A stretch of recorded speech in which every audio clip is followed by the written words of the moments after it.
Hello and welcome! Last session, we showed you how to identify and take charge of cues around you and asked you to work on problematic and positive cues. This session, we will show you how to use some of the techniques from last session to handle stressful situations related to eating. This will help you work towards the two goals of this program, which are to lose 5% of your starting weight and exercise for at least 150 minutes per week. We are now halfway through the program, so think about how you are doing in achieving these goals. Before we start, have you been keeping track of your weight, nutrition, and exercise? Did you exercise for a minimum of 90 minutes over the past week? Did you acknowledge and plan around some negative cues in your life? Did you add some positive cues?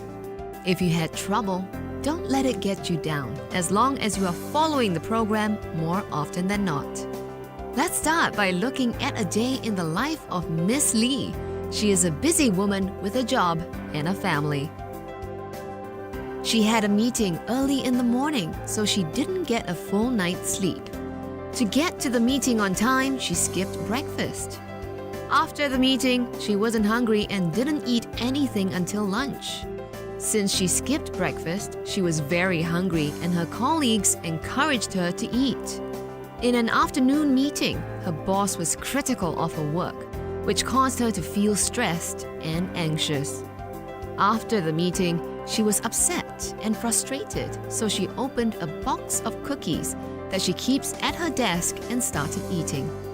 After work, she went home and prepared dinner for her family. Over dinner, she discussed her kids' homework.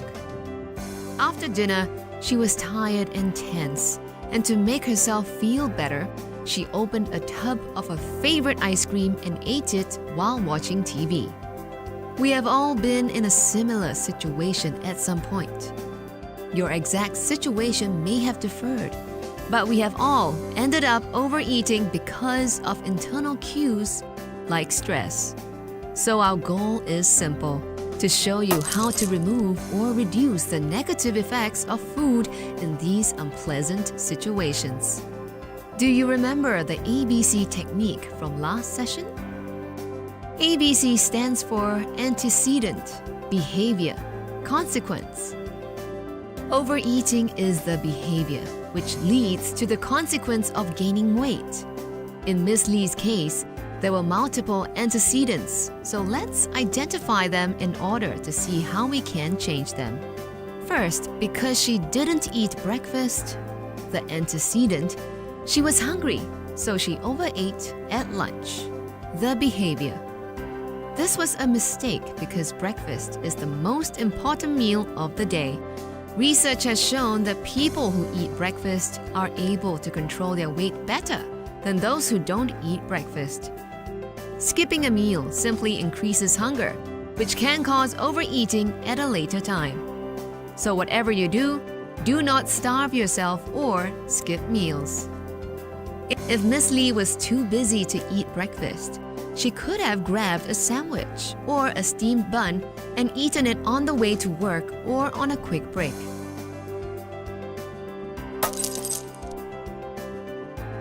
Next, she gave in to her hunger and her colleagues' encouragement and ate excessively at lunchtime. We all react to what people say and do. These are called social cues. In Singapore, offering food is a common way to show respect, but it can result in excessive eating or eating to fit in. Miss Lee should have told her friends and colleagues that she is controlling her weight for health reasons and that she needs their support. Perhaps some of her friends have been successful in their own weight loss efforts, or perhaps they want to lose weight too. She can seek their support so she has more partners in her effort. If her friends were insistent, instead of eating a lot, she could show appreciation by tasting a small quantity of the food and thanking the person who offered it. After lunch, Miss Lee's boss was critical of her work. Work stress is a major reason why people eat. Taking comfort in food, eating unhealthy snacks can bring short-term comfort, but it does not solve the problem. Instead, Miss Lee should have taken a break after the meeting or spoken with a co-worker about what happened.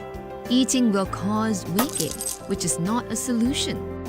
She should also think about changing the snacks she buys.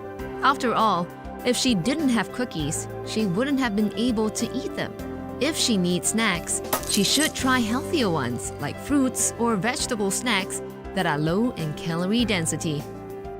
In the evening, Miss Lee came home tired, upset, and hungry. One of the merits of exercise is that it's relaxing, so she could have taken a walk on the way home in order to shed her stress along the way. At home, instead of talking with her family about good things, she focused on her kids' homework, which can be another stress factor.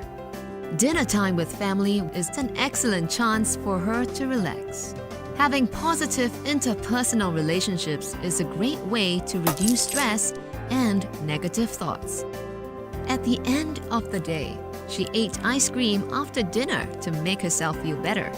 This could have been avoided if she hadn't bought the ice cream or replaced it with a bowl of fruit. Miss Lee's experience shows us that situational problems or emotions can serve as food cues that lead to overeating.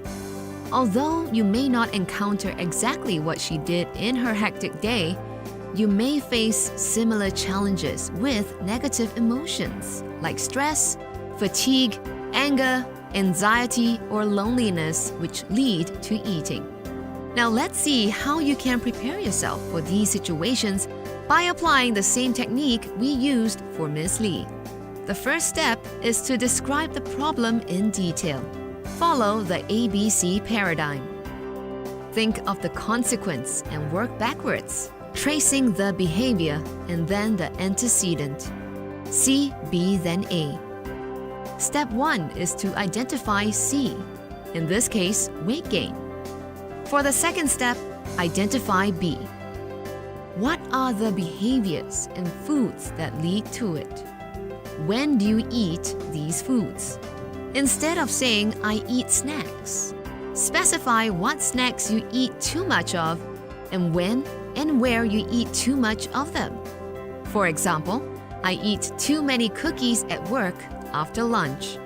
The third step is to identify A. See the links or steps in the action chain. You feel stressful about meeting someone and you're eating cookies. Look specifically for things that make you want to eat or be inactive, people who don't support you, and thoughts or feelings that get in your way. For example, seeing a bakery, smelling a co-worker's snacks, or stress can cause you to reach for cookies. Now that you have identified ABC, determine what your options are so that you can reduce or remove the problem and prevent the behavior and consequence. Reduce or remove is important to remember when you are thinking about problematic behavior. Weigh the pros and cons and choose the option that is most likely to work and that you are able to do. Break as many links between the problem and the action as you can, as early as you can.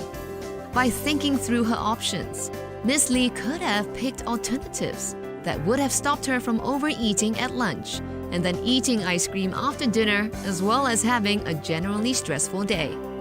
The next step is to make a positive action plan.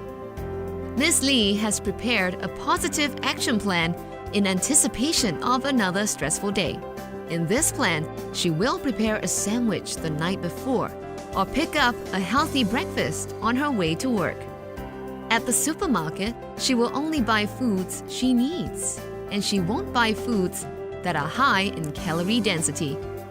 She will also remove any foods that are high in calorie density from her home and office and replace them with healthy snacks, which she will consume in proper portions. For example, low-fat, low-in-sugar yogurt or low-fat milk, oranges, apples, pears, bananas, soy milk, roasted almonds, or cherry tomatoes. She will also have backup plans to avoid roadblocks that come her way. She will find a place on the way to work where she can get a healthy meal. And she will be ready to politely say no if she is offered a second helping. To ensure her success, she will ask her colleagues to support her in her decisions. This brings us to the end of this session. For the next session, be aware of what you're eating and drinking. Keep track of it. Use My Healthy Plate as a model. Exercise for at least 120 minutes over the next week and keep track of it. Go through the steps we have shown you to identify a problem. Make an action plan. Next session, we are going to look at how to consume calories healthily while away from home. Good luck with your tasks. Remember that they are within your control, so reassure yourself that you can complete them and be successful in this program.